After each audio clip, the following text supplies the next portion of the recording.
Well-organized and well-resourced transnational organized crime groups are driving an industrial-scale illegal trade in wildlife, pushing many species to the brink of extinction, putting money into the hands of criminals and fueling corruption. To combat these groups, wildlife crime needs to be recognized as a serious crime.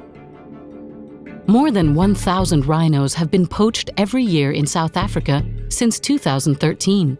Rhino horns are trafficked from Africa to feed illicit markets, mostly in Asia.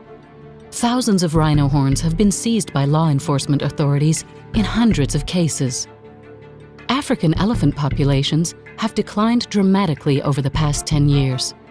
Meanwhile, the quantity of ivory in illegal trade is consistently increasing. Record numbers of large-scale ivory seizures are being reported. More than 1 million pangolins were poached in the last decade, making it the most trafficked mammal in the world. As Asian pangolins become rarer, traffickers are increasingly turning to African species. Tigers also remain highly vulnerable to trafficking. As wild populations disappear, tiger farms are increasing across Laos, Thailand, and Vietnam.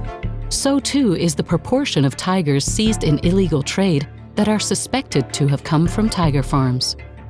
Criminals are exploiting gaps in legislation, law enforcement, and criminal justice systems. Too often, the punishment does not fit the crime. UNODC and CITES are working with countries in Southeast Asia and South Asia to close these gaps.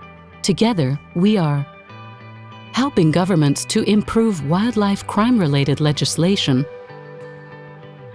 working with police, customs, wildlife authorities, and prosecutors to improve the investigation and prosecution of wildlife crime cases, supporting better cooperation and information sharing at national, regional, and international levels, working with authorities to improve the monitoring of illegal killing of elephants and other key species in range states in Asia, and improving the quality of wildlife crime information available to governments to help inform decision-making.